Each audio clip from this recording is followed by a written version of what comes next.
And Okay, so all right, we're starting. I'm Arnold, and you're Helen, and you are a writer, a lawyer, and some other things. Just today on your Substack, not on our team, not on your team, but always fair. You alluded to consulting in the continent. What does that mean? You don't have I to be have too specific, but no, I have to go and do legal things. okay. It's left over from my days as a corporate lawyer, and I occasionally still have to do it because I'm unusually qualified in that I can practice, or I did practice um, in England and Wales, Australia, which are both common law, Scotland, which is a mixed system, a mixture of Roman law and common law, and Italy, which is a Roman law codified system. Okay. So I have very odd, unusual legal experience and some linguistic capacity. I've got one modern foreign language fluently. I should have better German and French, but that's become quite rusty in recent years, and I can't do legal drafting in that anymore. All right. Okay, so I thought I'd start out. I read one of your novels, the first of the Kingdom of the Wicked novels. This is the one I'm Yeah, assuming you're referring to. I thought about sending you both. There is for Arnold's friends and subscribe. Whoops, sorry, I'm useless at this. I really am. Subscribers. It's a 2-book series, and as you can see, they're big, fat, doorstopper, classic science fiction fantasy novels. Um, I always think it's a bit presumptuous to send. I'm happy to do it if you want the yeah. second one. Okay. I always think it's a bit presumptuous to send both to reviewers because it assumes I've done it only once in my life and I regretted it. It assumes that the reviewer is going to love both the first book so much they will then go on and read the second. And I think, no, Helen, that's a little bit entitled. So I have one small question about the first one. One is that so it's written about uh, Rome at the time of Christ and the kind of the upheavals going on there. And your Jesus is pretty much a minor character. He doesn't majestically stride across the stage and everyone is in awe of him. But you don't mock him. You just don't turn him into this larger than life figure. So what was your thinking there? Or The reason I did that was he was a peripheral figure in his period. He only became a major figure much, much later in the minds of followers and converts after his death. But at the time, he was a peripheral figure in a peripheral part of the empire. So, one area of analysis that because I was forced to study post-colonialism as one of the theory subjects I had to do at university when I was an undergraduate. Um, one bit of that wasn't cobblers, so most of it is, it's just nonsense, but one bit that isn't cobblers is the idea of the core and the periphery. And people in the core and people in the periphery often have very well documented and very distinctive views of each other, even when those views are sympathetic. And there is actually very well documented evidence of the way the core and the periphery relate to each other from close to the relevant historical period. And that is the figure, the Romano-Jewish historian Josephus, who wrote a book called The Jewish War, paralleled, used the same as the Gallic War or the Civil War from Caesar. And even because he played a role in that conflict, he even wrote about himself in the third person, which people think is a convention from classical antiquity, that you didn't, if you were a big dude, Julius Caesar, you didn't write about yourself in the first person. But that was actually something that Caesar started. People would before then if they were a big dude, they would write about themselves in the first person. And so that if you read historical sources saying, oh, Julius Caesar or Josephus and various other people were big noting themselves by writing about themselves in the third person and sounding like the blurb on the back of a book, which is very weird and we think it's kind of arrogant.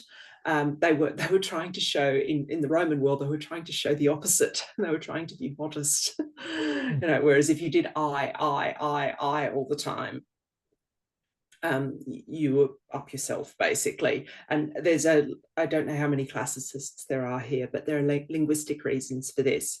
Latin doesn't use many articles or prepositions. They're what's known as understood. So the word for I in Latin is ego, E-G-O, ego, gives us the modern word ego.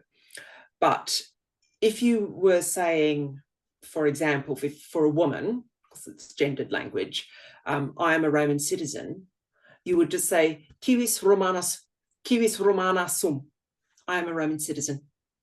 You would not put ego, it's not necessary. Sum is the first person indicative active form of the verb of existence. You don't need ego. And people who put ego, I, everywhere in their writing were considered, sort of the Romans considered them 5.5 feet tall and 6 foot up themselves. So this man was a peripheral figure in his period, and I wanted to try, to the extent that I could, imaginatively, retain the way Romans would have seen him and seen his province, Judea at the time, as peripheral. I did that deliberately. I actually had lots of the Jesus character, Yeshua ben Yusuf, just finished up on the cutting room floor because I wrote more of him. But as you go through the editorial process and talk with your editor, and my editor's name is Susan, and she said, I think this is an interesting point, that this part of the empire was really marginal and the Romans got really annoyed by it because of the odd religion. Okay. The other thought I had reading it is that your Roman Empire in those days looks to me a lot like the British Empire in its fading days, where it's having trouble with India and particularly with Palestine, with the Jewish terrorists of the 30s and 40s. Were you conscious of that at all? Or yes, I was. I tried to, if you're going to write a book with imperial tropes in it, you have to put tropes in that people can recognize. And I grew up in the period of watching, for example, the Merchant Ivory films like A Passage to India, and Heat and Dust. I read Ruth Proa Jabwala's books, which were about British India. And so I deliberately, particularly I used a lot of imagery from the railways, and which you associate with not only with films about British India and the sort of the history of British India, but also with Bollywood, the images of the train stations and the trains are very, very strongly featured in Bollywood cinema as well. And I did want to bring out, and this is behind the sort of basic point about British colonialism, that if you take Christianity out, which is ultimately derived from a Middle Eastern religion, from Judaism, which is quite foreign to Europe, then the base religious traditions across Europe before Christianity were much, much closer to Vedic Hinduism, the old form of Hinduism, before it had to respond to, say, Buddhism and the development of Brahmanism. So you get all sorts of odd crossovers where things about Roman religion resembled the kind of Hinduism, and I should say Hinduisms because it's very, very, very different from modern Hinduism, resembled aspects of that ancient Indian religion. Not completely. Roman civilization was always much more socially mobile. They didn't have these conceptions of the caste system that had already been well developed in India. But various other things like these gloriously and richly painted temples, people don't realize that all that Roman marble you see, unless they've done something like sculpt and an emperor with African ancestry in black marble, like you sometimes see with Septimus Severus, and that's just the artist being creative. They would paint that marble. And the reason they often seem eyeless to us is because it was a characteristic of Roman sculpture to paint the eyes rather than to cut them in. You do occasionally see cut-ins or the use of ivory to get the whites of the eye, but most usually that was painted in, which is why they seem to be blind to us. And another thing was, I worked for a couple of years as an archaeologist for the British School at Rome in my 20s. You would sometimes see remains when you're dealing with archaeological remains. You would sometimes notice the tendency to paint the skin of a deity, one of the deities. The Indian tradition of painting them blue, like Krishna, also existed. So I had that going on two levels. I wanted to signify a link to British colonialism, but I also wanted to signify a link to India as well. Okay. Okay, so let's turn to the topic of empire. So you mentioned that in April you reviewed, I'm not going to pronounce his last name correctly, Nigel Baker. I've just been saying it bigger. Okay. And the reason I've sent you the print from the Australian edition of the magazine is in the UK edition. There is one spot in the proof that I didn't see, and it's incredibly embarrassing. I've been a professional writer for many, many years. I spelt his name Bigger. I just pronounced it bigger because that's spelled it bigger because that's how I've been saying it. And it's actually, his name is spelled Biggar. And because the Australian edition of The Spectator has a slightly later print run, I was able to dive and get it corrected. And that's why you've all been sent the Australian proof to save my blushes. Okay. And what did you make of that book? It's sort of, he's trying to salvage something from colonialism, and does he succeed? What he's trying to do, and it's a very interesting book, is it's quite common to see people who think that you need to reassess colonialism and not engage in the sort of silly ahistorical nonsense of post-colonialism, is they will deploy a number of different strategies. And the most common one is the one that Steven Pinker does or Matthew White does, which is where they will literally compare various imperial powers with each other and work out how many people they killed, how many genocides they were responsible for, what was the general overall quality of their governance, where they kept statistical records, or where sometimes you can get statistical records. Those records will be set off against each other. And I mean, Pinker does this a little bit in Better Angels of Our Nature, and Matthew White does it in Great Big Book of Horrible Things. White's the statistician who basically worked out which are the worst atrocities in human history, and it turns out none of them are in the 20th century in terms of proportion of the total population killed. They're all things like Mongol invasions and the Taiping Rebellion and stuff like that. So that is quite common, and I've read a lot of that, both short versions of it, because I'm interested in fantasy and fanfic and that kind of thing, but also long versions. Like, those are two big fat books by those guys. What Biggar does is he just talks about the British Empire with a few little references to the US Empire and a few little references to the Romans and that kind of thing. There's no comparison in there. It's just an ethical, okay, taken on its own terms. What can you justify? What can't you justify? How bad is it? How good is it? So that's what he does. And he does things like, was the British Empire driven by greed? Was it racist? Did it facilitate slavery? Was it based on territorial conquest? Did it lead to genocide? Does a lack of democracy make it illegitimate? Is it intrinsically violent? So he only uses statistics as a supporting part of his argument, and generally just focuses on those sorts of ethical arguments, which is a completely different approach.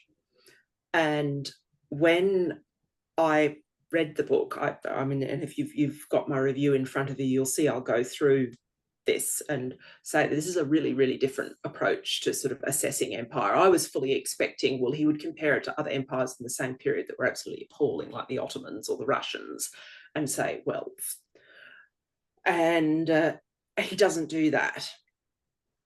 So what he tries to do is read it on its own terms and then talk about things like,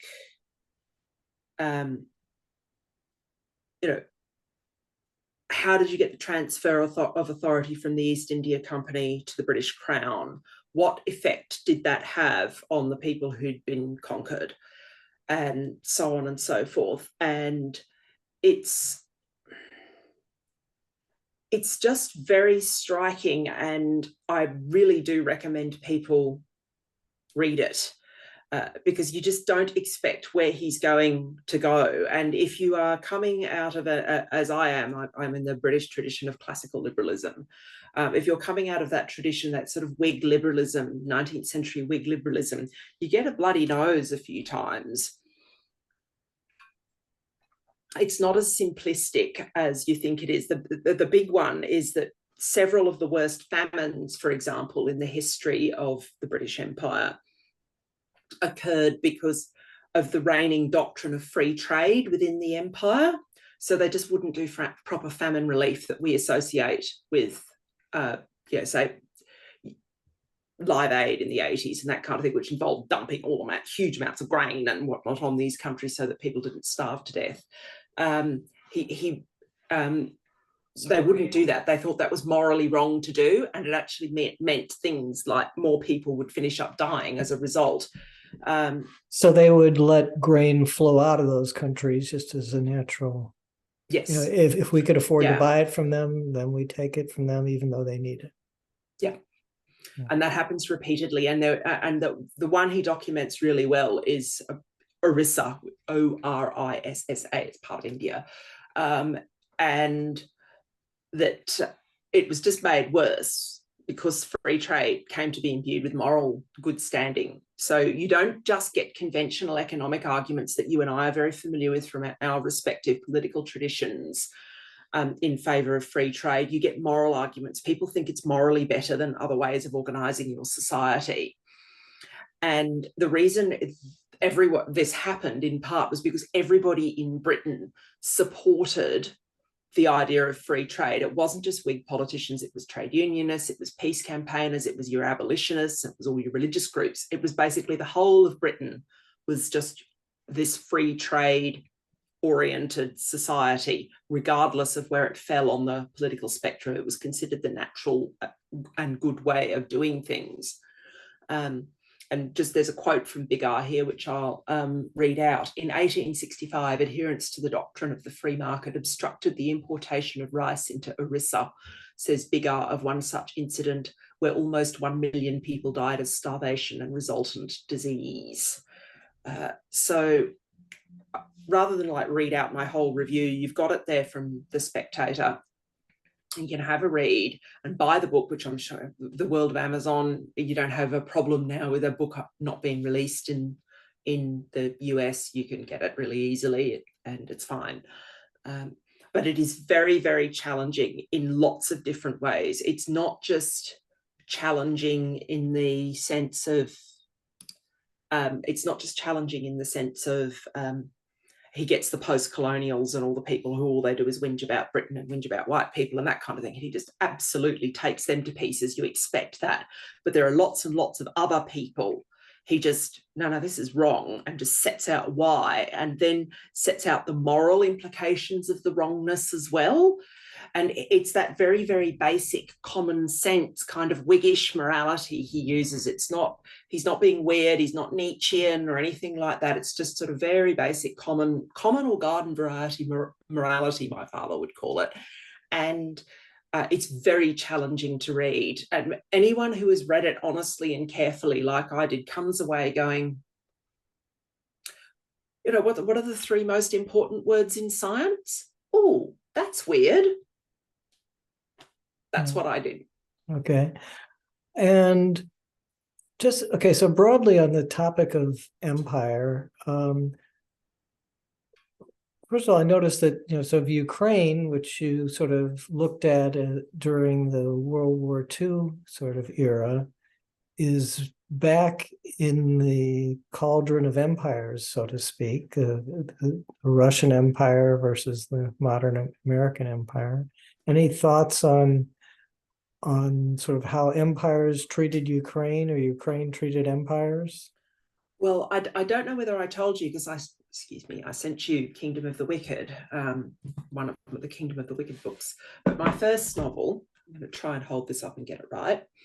That's it there, the hand that signed the paper, is actually set in Ukraine, in part during the Holodomor, the Ukrainian famine. And this book, I think writers always have this view of things. I don't think it's my best book, but it's sold hundreds of thousands of copies, and it won the Miles Franklin Award, which is the Australian equivalent of the Booker Prize or the Pulitzer Prize for fiction. And what year was that published? 1995. Thanks. And and it's set in part in that. And so my first book, I'm having to deal with, okay, what does Russian imperialism look like, and how much of it predates Soviet imperialism? Because Soviet imperialism, it's internationalist, and the internationalist ideologies, even the peaceful ones, the whole global rules-based order, they're very imperialistic. They want to impose sets of values on other countries. Now, like Bigger, you can argue about values and whether they're good and whether they're bad, or so on and so forth, but that's a separate question. They do want to pick certain things up and impose them on other people who often reject them. And I think probably the bitterest lesson that the Americans have learned is recent, in the last 30 years, is not just that they're not very good at empire. They don't have the talent for administration that the Romans or the British had.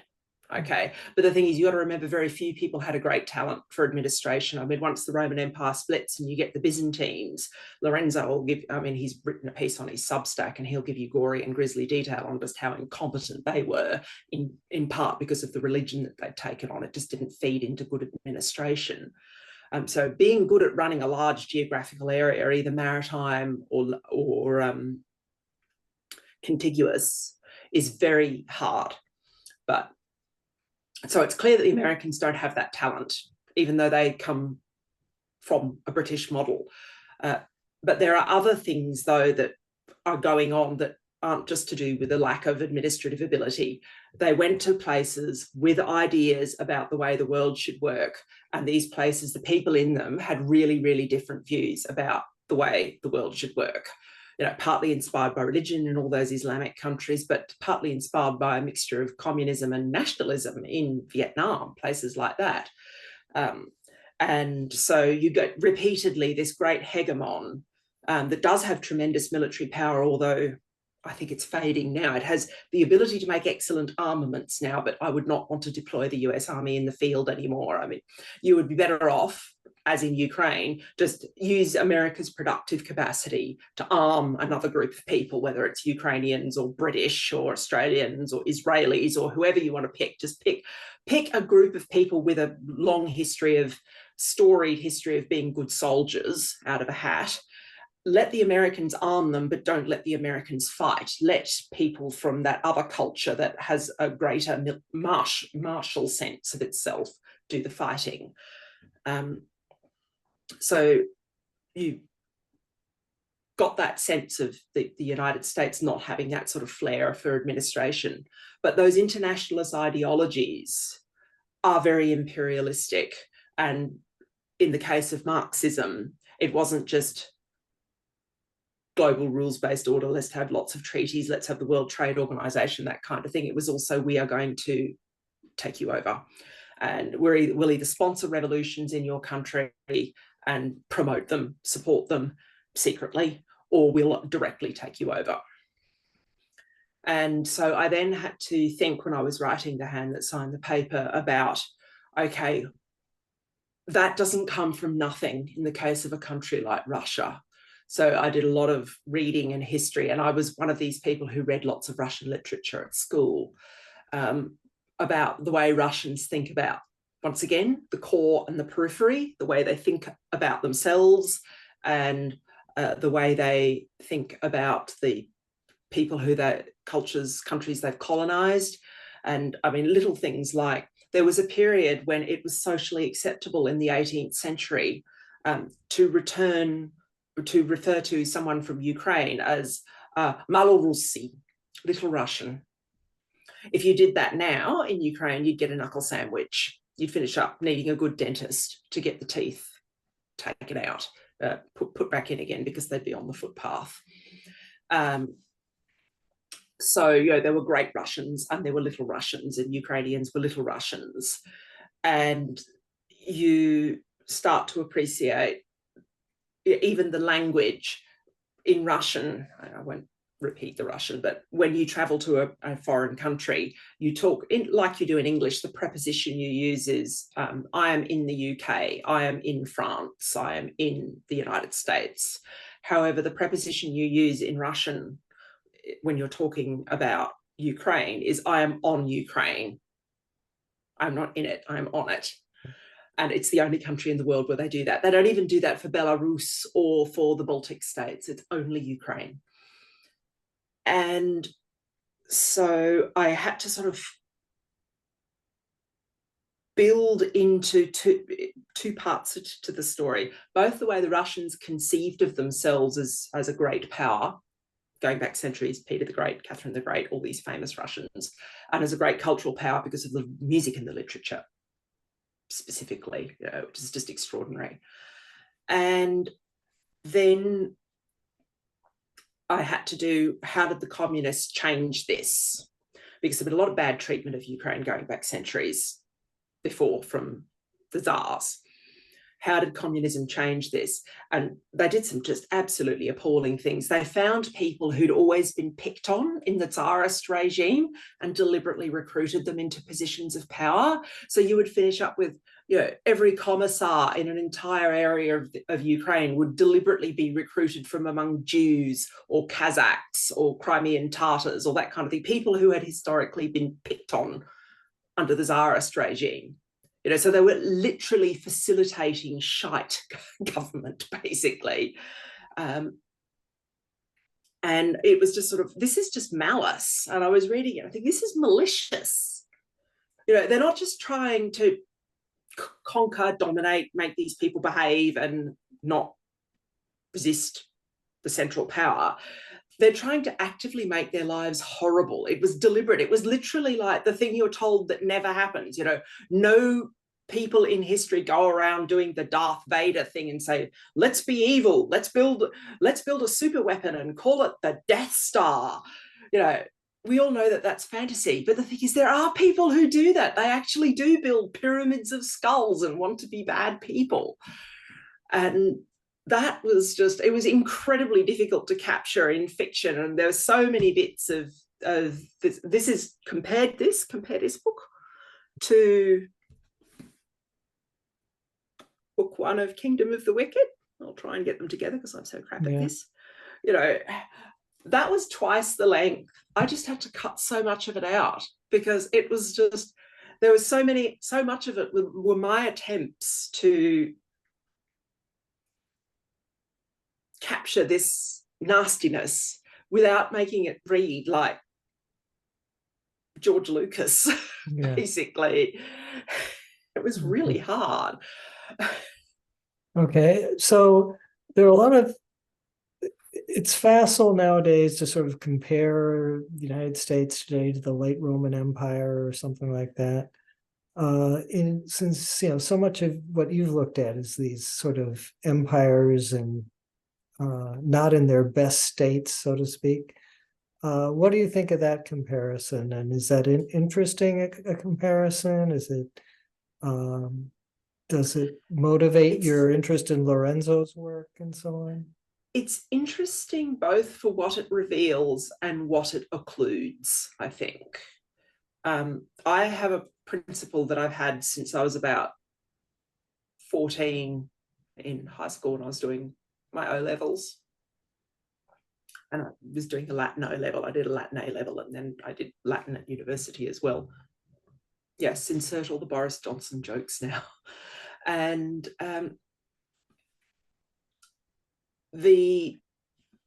I developed this idea of what I called Helens Bad Classics klaxon, which is what happens when people compare something in a modern country to something in the ancient world. So the overuse of ideas like the Thucydides trap, for example, it's often overused, and that's one from Athenian history, Spartan history. Or the overuse of, oh, this is like the collapse of the Roman Empire, that kind of thing. Most of the time, they pick those out because they're the only things they've learnt. There may actually be good historical analogies out there that for the modern, analogy is the way law works. Law is analogical reasoning on steroids. Analogies are completely legitimate. Making analogies with history is fine. But the thing is, because people don't know a lot of history, they know about Thucydides, they know about Tacitus, they know about Caesar, they know about the fall of the Roman Empire, but that's probably all they know. That often what they don't know, and this is where Lorenzo is very good because he's a specialist medievalist. I'm the one that tends to know all the classic stuff and put that in there. Lorenzo is the one who knows all the sort of history of parliaments and all the treaties and all the stuff at the Fifth Lateran Council that the Catholic Church did, because that's his speciality. And so most of the time, those comparisons don't work because the people making them don't know enough to know that there may be better comparisons. And then they, on top of that, to compound it, they don't know enough about the actual ancient period and what made it different from the period that they want to analogize with. And I remember, and I've always used, I wave my hand like I've got one of those funny little siren things that you get from fairs, county fairs, and saying, oh, Helen's waving her bad classics klaxon again, you know, for a bad classics comparison. And one of the things that interested me about Lorenzo's essays, even though he's trained in a different period from me, was when he makes use of the ancient world, like, for example, the bureaucratization of the Roman Empire, which I knew about, and then he points out and makes that connection with bureaucratic pathologies later in other societies that have not just emerged in the modern world, they have existed in other societies as well. And this is what he's very good at, drawing concrete, careful, accurate historical analogies. And when he's done them in my period, and I've gone, actually, that's right. You know, so he doesn't fall into that trap because of the precision of his arguments. You know, so he makes quite precise arguments about bureaucratization. He makes very precise arguments about the elements from Christianity and Judaism that wokery has taken, and then the bits from Christianity and Judaism that wokery has just abandoned and not treated as remotely serious, and how there are other intellectual traditions that feed into it that are kind of, were sidelined sometimes in antiquity, like Gnosticism from Christianity. There was a Gnostic movement in Christianity, but the early church suppressed it. And I'd always been a bit sympathetic to the ancient Gnostics. I was involved in an archaeological dig where one of the things we were trying to work on was putting together fragments of Gnostic manuscripts, which I found absolutely fascinating. And they seemed quite sympathetic, but it is true. I mean, when you read their documents, they really do think they have this secret special knowledge that you are not going to be able to understand the world unless you look at it through this secret special knowledge into which you often have to be initiated, that kind of thing. And Lorenzo was the one who opened my eyes to the extent to which that is incredibly elitist and arrogant, because it involves you going around and telling everybody else that they don't know their own minds. And sure, lots of people don't know their own minds, but they're likely to know their own mind better than the person sitting next to them. You know, the ability to engage in empathetic understanding of people unlike oneself, it's not impossible, it's just hard. If it were easy, there would be lots more world famous novelists. You know, the ability to do that is the skill of the novelist, and it's very, very hard to describe. I have been offered jobs, because I've got this sort of fairly scholarly background, I have been offered jobs to teach creative writing to students, and my point, I've rejected all of them, and my point has always been, no, I don't actually think it's possible to teach that. It's something you can either do or you can't. Imaginative entry to somebody else's mind when they're not like you. And Lorenzo's line about mountains of bullshit built on molehills of truth, the molehill of truth that underlies that whole movement that says you can't write about Black people unless you're Black, you can't write about women unless you're a woman, you can't write about gay people unless you're gay. The molehill of truth that underlies that is, this is actually hard to do because you're trying to enter the mind of someone who is unlike you.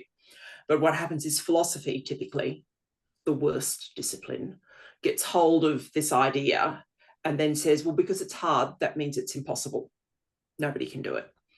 And it's that argument that, of course, that the whole own voices and post-colonial movement has got its claws into. And that is what's producing this problem in literature at the moment, where, and even acting, you've got, you know, XYZ person has to be played by a gay actor or a Jewish actor or a Black actor or whatnot.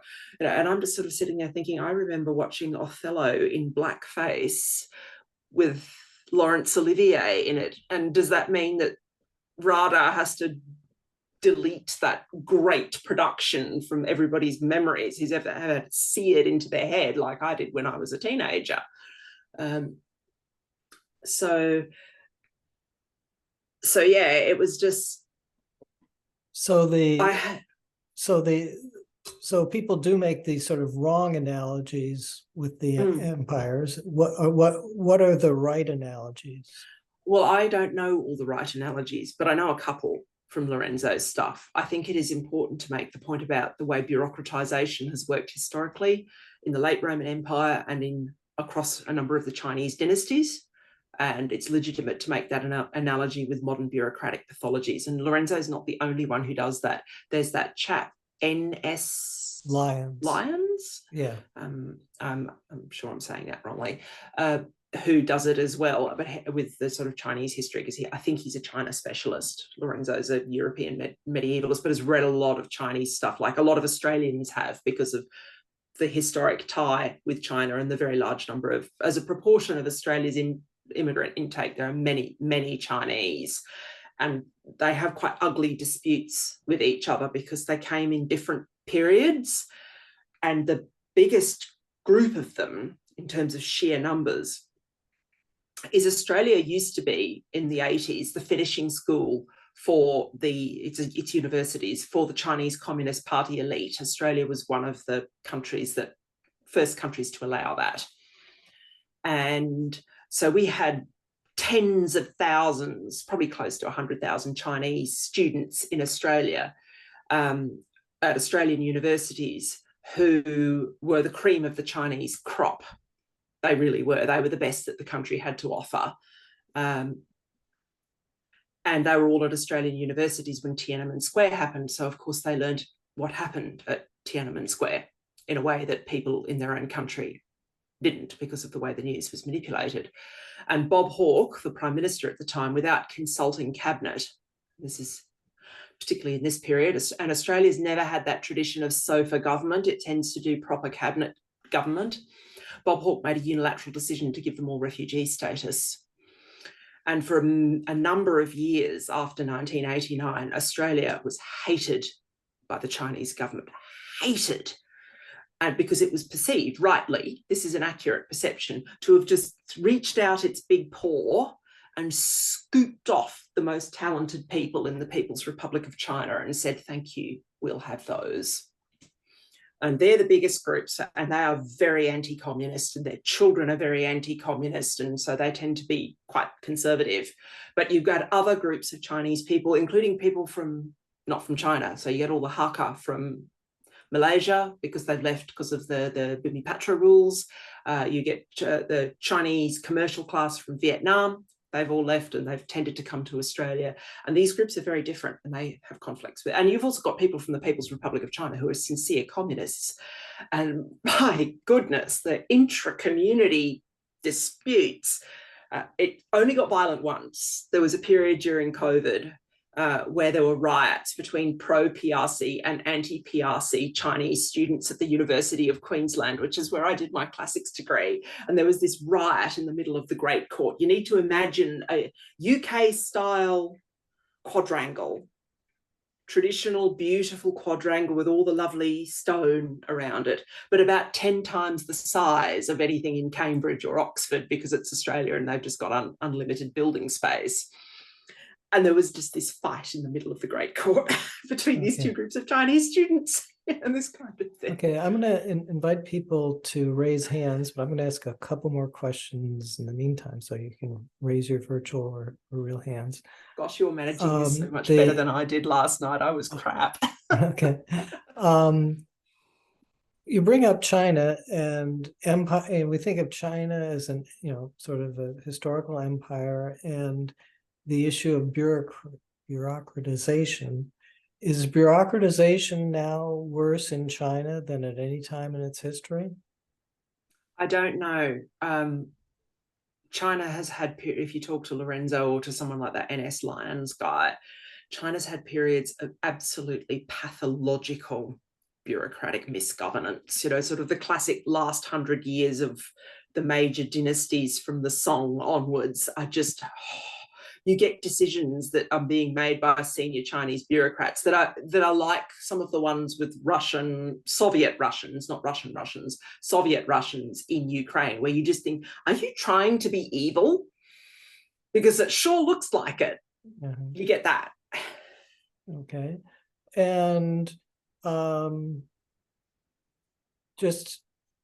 of what's your outlook for America? Are we just sort of headed down the tubes, have our usual capacity to do the right thing after having tried everything else, in Churchill's words? Where do you think we're going? The thing is, the United States is a great wealth generator, and that part still seems to be true. What they've done is they've decoupled sort of health and infrastructure and life expectancy from the wealth generation, which I remember being taught back in the dim, dark days when I did labour market economics, that this was never going to happen. GDP and health and life expectancy were meant to track, and then they weren't. And they don't in America. They do in all the other developed countries, but they don't in America. And the one who's come to me, in my mind, who I've read a lot of, and sometimes he's so sophisticated, his arguments, that I sit there and I go, I really am not sure whether I have fully understood this, but I shall do my best, is Peter Turchin makes the point about conflict.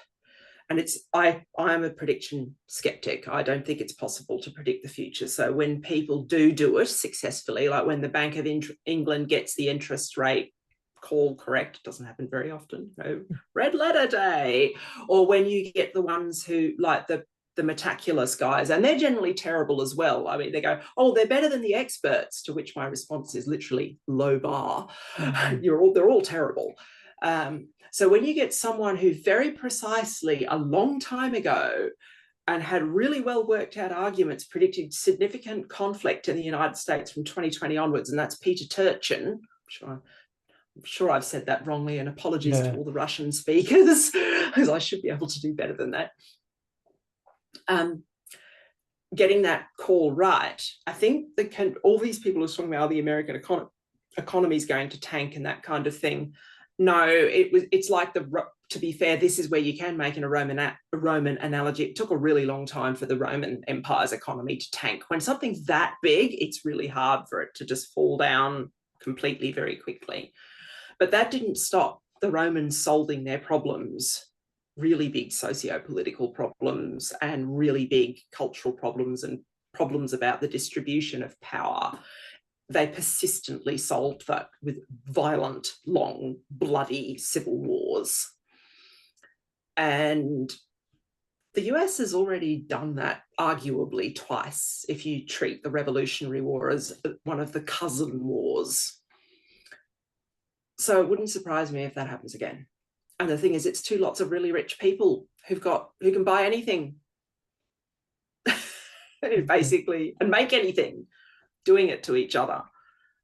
I just think that the polarization in the US is just so much worse than anything I have ever seen in a developed country. You know, it's the kind of, I've been to places, you know, I worked as an archaeologist in Syria when the Assad was the dictator, and you see polarization in those places where just no result is legitimate. Nobody accepts any of the rules, and if they shut up and go along with whatever the government in power says, they're doing it literally because there's a gun to their head, or there's a metaphorical gun to their head. They'll be sacked, they'll be finish up in prison, their kids won't get into university, or their kids won't even get into school. They do this in developing countries. You know, that's the end of your education at the age of 11 or whatever.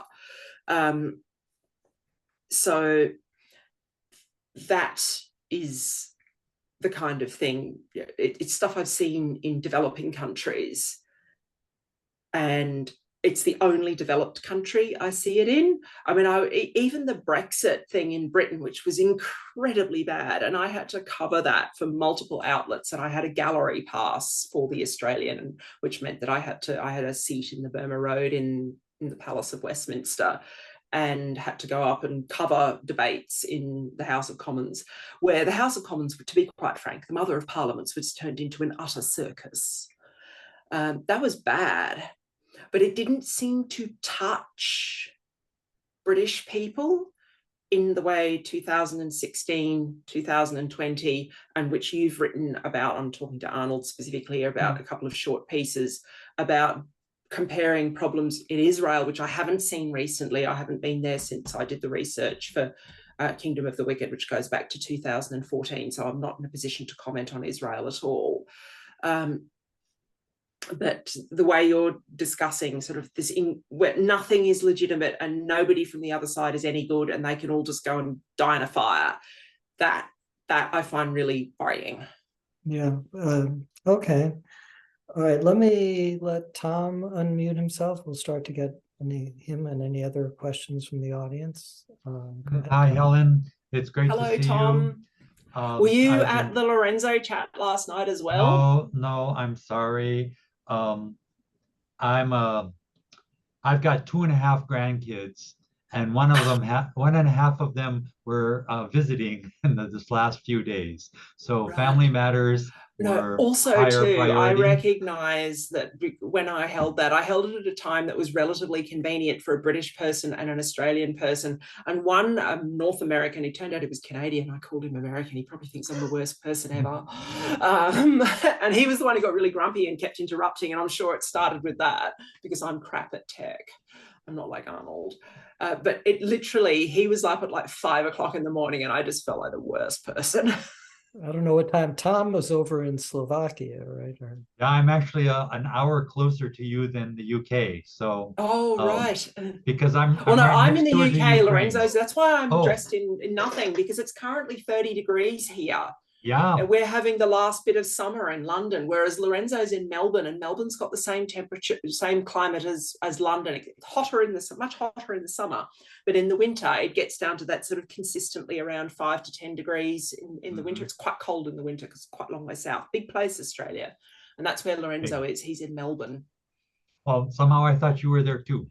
And I wanted to ask you what time it was with the sun shining so much. No. It's 10 to 6 in the evening. And because it's late summer, early autumn, it's still broad daylight, and there will still be sun until about 8 o'clock. Well, I wanted to talk about bureaucratization, which I do think is a huge problem. And I haven't studied it like in the Roman instance, but I'm a big fan of term limits for federal bureaucrats. And I've been a big fan for years. And recently, maybe you know that Vivek Ramaswamy is pushing this 8-year term limit, which I think is a good idea. And I don't think it's going to work. It's not going to be a magic wand, but I haven't heard anything else that seems both with the balance of politically plausible, possible, and effective, which would work as well as that. And I'm wondering if you could comment on that, what your ideas are on an 8-year bureaucratic limit. Yeah, it's not an idea I've heard before. I've not read his book. Lorenzo is reading it now. I know that because periodically I'm in a little secret chat group with Lorenzo and a couple of other people who contribute ideas to Substack and that kind of thing. And he periodically sends screenshots of pages from Vivek Ramaswamy's book. I'm sure I'm saying that wrong. And so I've not encountered that idea before, but any proposal, policy proposal, I mean, and obviously the big thing with these, I mean, the classic legal reasoning that you apply to something that you're going to put in ledge like that is what lawyers call logical extension, which is you take it to an extreme. You know, if this idea was implemented in enacted into law, what would it look like if it was enforced 100% of the time? And you don't just do that with parliamentary drafting in the common law system, or certainly in Australia. I just had this bashed into me, but it's fairly important in the UK as well. You also do it for things like when you're drafting the warranties in a commercial contract. You know, so what are you binding your client to? You know, to honour to the other side. So you literally don't finish up with them attempting to defy the laws of physics or do something that's impossible temporally or legally impossible or whatever. Define pi as 3.0. That doesn't work. Yeah, all of that, you know, square the circle, whatever, all of this stuff. And if you look at the debates in the UK of the Gender Recognition Act, it's very clear that the drafters of that piece of legislation didn't do the logical extension exercise with the privacy provisions. So you've now finished up with a situation where people who work in rape crisis centres can't ask an obvious looking male what sex they are. Or what genitalia what sex they were born with. Can't ask them that because that's a breach of privacy. Now that's an example of the person who did the drafting, or the group who did the drafting in the Office of Parliamentary Counsel. I used to work in the Office of Parliamentary Counsel, so I was a legal draftsman. Didn't think their thoughts through to the end, didn't engage in logical extension. So you have to sort of look at... Then what's your fear about, let's say, an 8-year term limit? You have to work out, the thing you have to think about is how much know-how and expertise do you need to run a large government department? Yeah. And if you have people turned over every 8 years, how much of that are you flushing out? Yeah. Well, 15% and so you need per to year. do it, whatever you would need to work this out to work in cycles. So you don't have all the people who came in at once all leaving at the same time, because that's how you destroy institutional memory. These are just off the top of my head things. Right. Okay. That kind of stuff. You would need to do it in cycles. It would have to be done with a great deal of care. But the logic underneath Vivek's idea, I agree with, which is one of the problems that we've got, and this is what Lorenzo has written about, and I've written about it a little bit, but you know, people like Ramsay MacMullen, who's the Yale scholar who wrote about the late Roman Empire with the bureaucratization there, and N.S. Lyons and lots of scholars of Chinese history, it's just standard, is you finish up with a caste.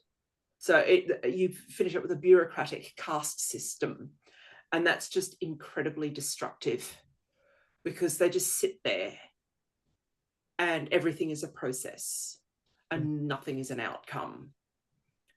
Yeah. And your country just grinds to a halt and nothing works properly. Okay. All right. So, can we have Bill ask your question? You have to unmute. Okay. Helen, you had been critical of inappropriate classical references. And one comes to mind, that is Thucydides' account of stasis at Corcyra, or civil strife at Corcyra. And it seems to me there are a lot of very alarming parallels with our current situation in the US. Would you agree with that? Is that an appropriate reference? I don't know. The problem is I don't know enough about America to say. This is the thing. I mean, I sometimes can make an insightful comment.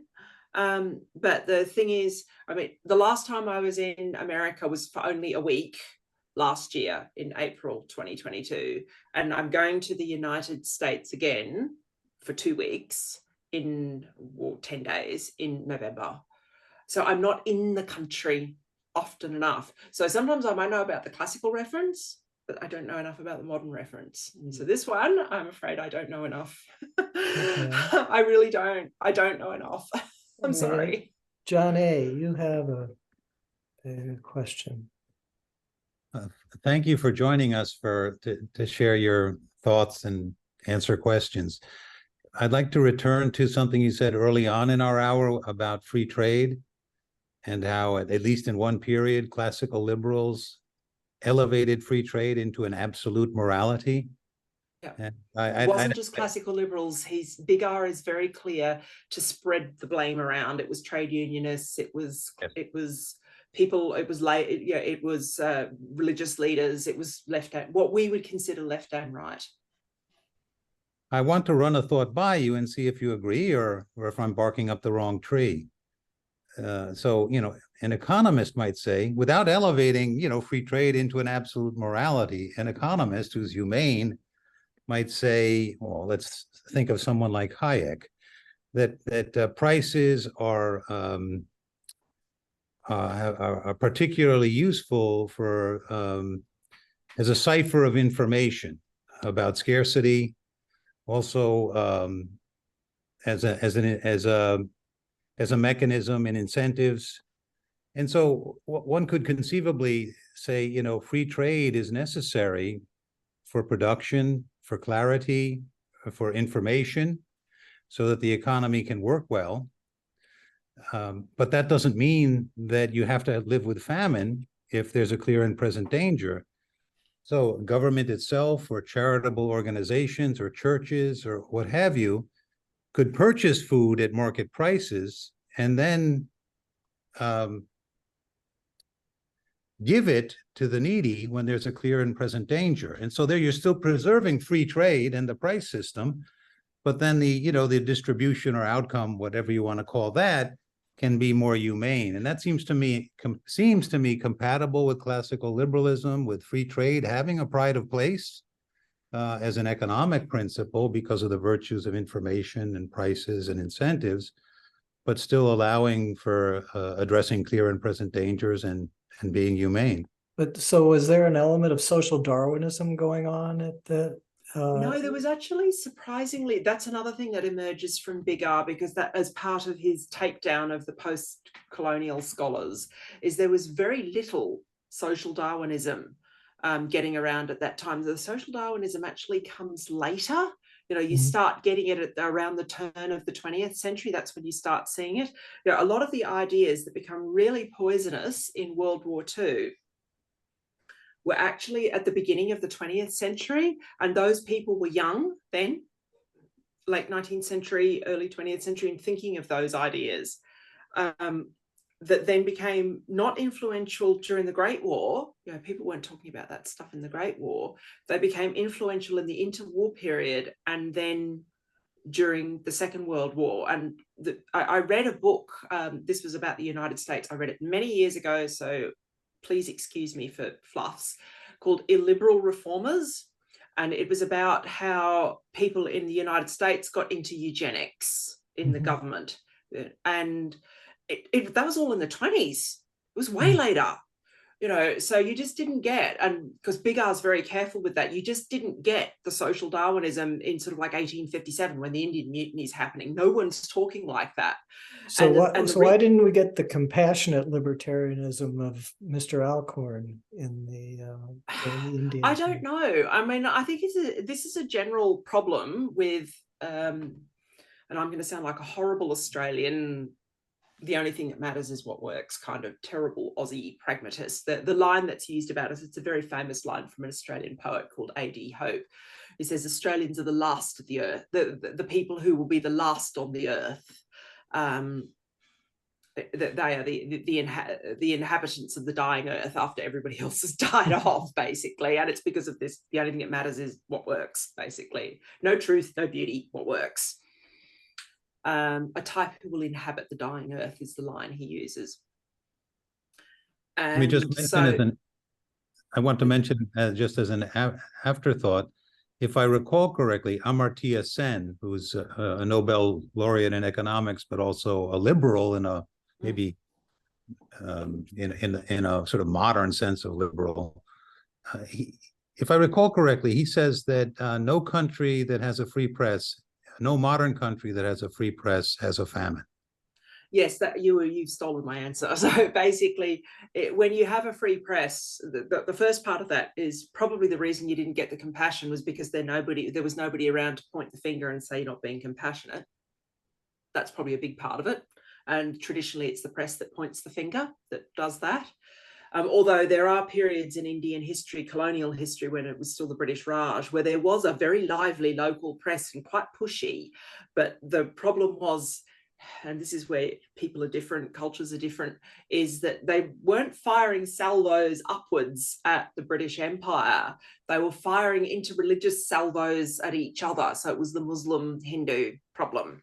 And yeah, sort of some of the newspaper articles he cites, Muslims and Hindus writing about each other. This is in English. It's not in Hindi or Urdu. And you read it and you go, whoa, that's a low opinion to have of a group of people. So I would have answered with the Amartya Sen argument in part. And the other thing is the danger of getting any belief, and this is where I'm going to sound like an Australian, and moralizing it. Yeah, a good thing in the world that exists and turning it into a morally right thing. Those are different. Things can be good without being a right or without being moral, or being a part of your moral system. Having, for example, this is the way my tutor at Oxford, John Gardner, who was my tutor in jurisprudence, used to put it. He said, healthcare is great. It's a wonderful thing to have. Good quality healthcare across your country, however you decide to organise it. Whether you socialise it completely like the NHS, where you have mixed systems like Australia or the European countries, or a private system like Singapore or the US. However you organise it, healthcare is good. Does not make it a right. It does not make having better and better and better incrementally healthcare moral. Those are different things. Those are different arguments to have. And so I think the danger is you can have a good thing like free trade, but that doesn't make it perfect, and it doesn't mean it's moral. If you're going to make an argument about it being a moral thing to do, or if you're going to make an argument about something you should always do, sort of a deontological thing, then you're making a different argument. And I suspect that, in combination with the lack of a free press, probably contributed to things like the famine in Orissa. There was no one to point the finger and hold the state accountable. There was no fourth estate. And there was a tendency that has roots in monotheism, because you don't see it to the same extent in other religious traditions. They have different flaws. I think of the caste system in Hinduism, for example, of taking something good and then turning it into an invariant principle from which you are never allowed to deviate. All right. Thank you. Thank you. This was great, Helen, and I'll turn you loose to go to dinner or whatever. Yes, I need to go and cook my supper now. Well, my partner and I need to have supper. We're doing something frightfully English and having sausages. You can laugh at us now. All right. Well, can I quickly ask if you like steak and kidney